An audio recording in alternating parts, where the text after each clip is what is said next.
Hi and welcome back to Colours. Hope you enjoyed the last interview we had with the comics. We're now moving forward throughout the day. I won't mention names yet because everyone's going to introduce themselves, but we're at the rally show in Woodvale, Southport. Today's Sunday. So this lovely man is spread across his car. I'm just being silly, sorry, I beg your pardon.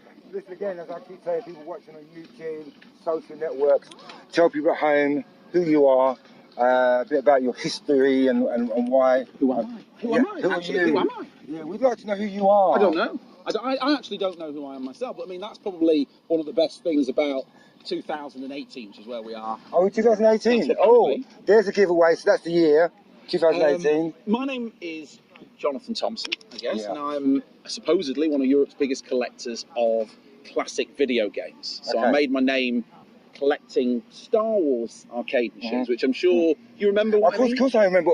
Yes. Educate me as well as always, people at home about the Star Wars and when it all happened. I think for me, when it all happened was in the 90s when Lucasfilm decided to remaster the 3 films. There'd been a big gap between sort of the early 80s, late 70s when the first films were done to the 90s. And so Lucasfilm, I guess, decided that they wanted to beef things up a little bit, and they had the remastering technology to be able to remaster the movies. And I was always a big fan of Star Wars and sort of anything kind of retro. And obviously then it wasn't retro; it was just current. You know, it was Star Wars. But what happened was any large film franchise would produce an arcade machine for young people to play. And so Disney would produce TRON, TRON, discs of TRON arcade machine came. And so the Star Wars franchise was such a huge franchise that they produced a series of arcade games and pinball machines and so on. And I was fortunate enough the penny dropped when I was, I guess, in my early teens, and I thought, you know what, I'm sure that and people thought I was crazy. I thought, I'm sure these are going to be worth serious and collectible in years to come. Nobody would have envisaged that Star Wars would have gone on to be the kind of influence with Disney and all of that. I didn't know that. But I think that I knew that the hobby that I wanted to do, I needed to do something with that. And I wanted to own a piece of iconic history. So I started collecting all these old games. And I was probably one of the first people to have that vision of collecting old school or machines. Yeah, especially for the analog age as well. Of course, Sure. You know, so the 80s was big music culture. There were huge things that defined an era from that time, and certainly Star Wars was one of them. So I collected these, and then I was approached by various sort of TV companies and so on. Will you do this convention? Will you do that convention? And I started thinking, you know what, maybe I could turn this into a brand, you know, and the brand of owning these arcade games, and these arcade games being quite sought after, quite iconic, and part of people of a certain ages of history. Do you know what I mean? Yeah. So I was invited to museums and art galleries to show off my collection of games, which was great. I love doing that. I like talking to people, as you can tell, and you know, I just think that it's really helped me, you know. But anyway, why am I at Woodvale? Yeah, why are you here? Because I collect, the hoarder that I am, I collect classic cars. And so I'm with my Dodge, it's what's called Dodge Dakota Ram, which is a 5.7, to anybody that knows, into cars, 5.7 litre V8 Magnum engine from the early noughties. This example of a truck, which I shall step and away, with the Dodge logo, is a mid-sized truck. It's not humongous, you know. What it is, it's got quite a large engine. It's got quite a large V8 engine, a 5.9 V8 Magnum. It was one of the most powerful American cars that were ever produced. And I think in a truck, it gives it some serious what's called torque. But this is known as the Woodvale Rally.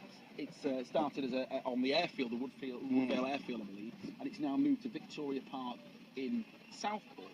And there's a whole plethora of cars as part of this UK Hot Club, I believe it's called. And I was invited, very luckily invited today, and the weather stayed nice.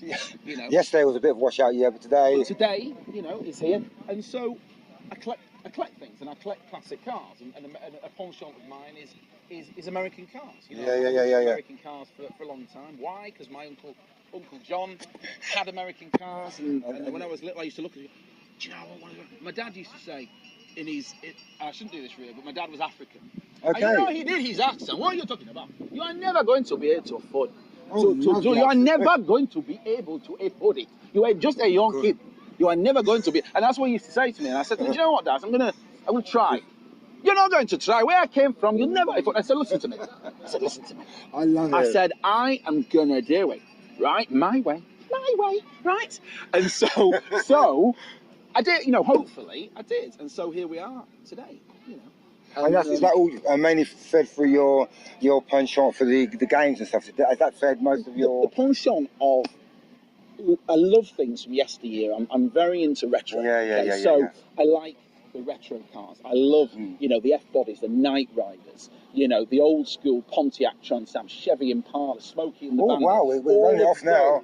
Yeah, those kind of cars defined an era for me. So I like to collect things that are iconic in themselves, and people can define an era by them. Yeah, someone says, you know, a Pontiac Trans Am, people immediately think, oh, hang on a minute, Pontiac Trans Am could be two things. It could be David Hasselhoff, Knight Rider, or it could be Smokey and the Bandit. I think most people remember, of a certain era, the 6.6 litre V8 that was in that of the Generation 1 Pontiac Trans Am with the gold cat on the side of the bonnet. So things like that, things that define an era, are what I like. Same with the arcade games. Space Invaders was not the first machine. Everybody goes, oh, Space Invaders, it's the first. It was not the first arcade machine. To those of you that know, Computer Space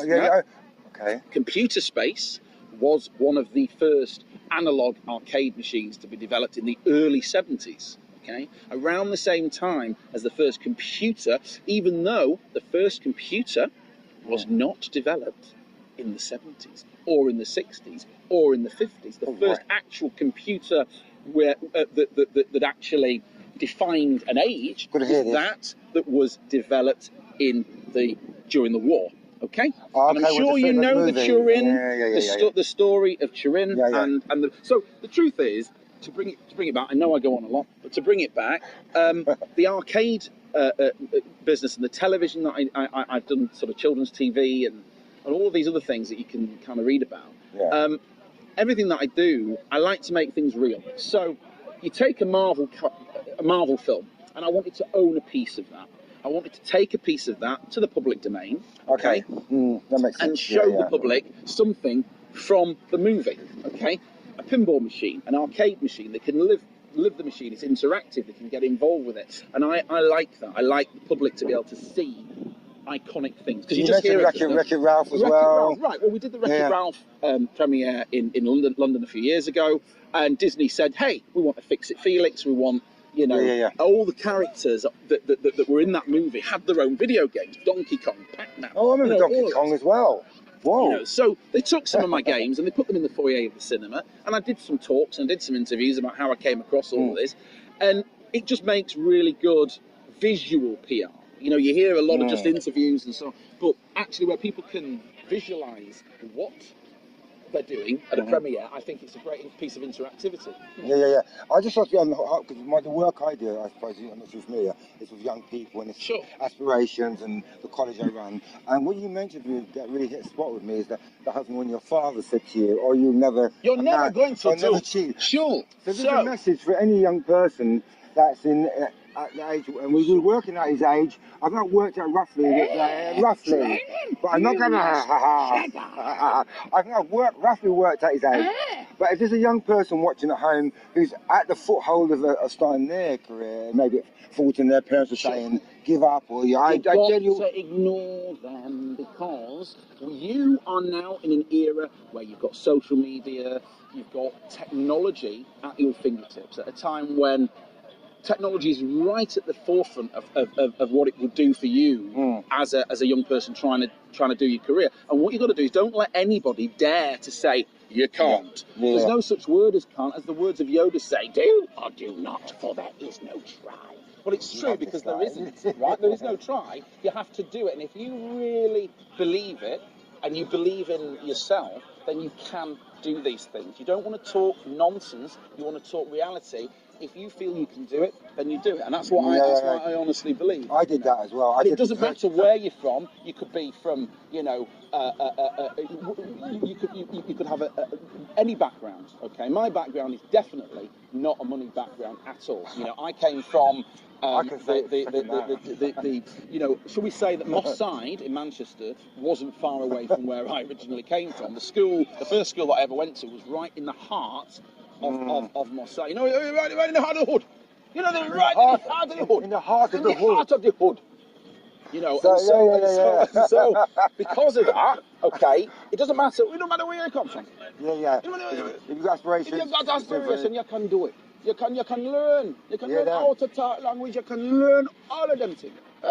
And so you know what I'm saying? No. And as we always do, wrap it up with people, where you can get in touch with them, how you can find out more. So people watching home, how can they find out a bit more about you, and if they want to work with you or what have you? Hey, you can Google Jonathan Thompson on Google, and you can find all kinds of stuff that say what you've done, what I've done, all of that. But you can also, go to National Arcade Hire, which is one of Europe's biggest in hiring arcade equipment. It shows you all the different arcade games and so on. You can go to a Star Wars convention, which I guessed at quite a number of Star Wars conventions and so on and so forth. Okay, so that's how you can do it, and you can get in touch through Colour City Liverpool online radio station, taking over, the online community, etc., etc. Make sure that beautiful hand of yours. Thank you. It's been a wonderful interview. One of the nicest guys I've interviewed in a long time. Hey, love it. Anyway, stay tuned. tuned. Just saying that is the question.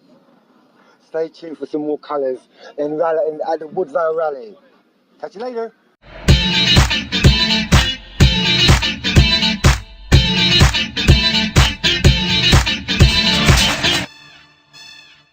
Showrunners Radio, at the heart of the community.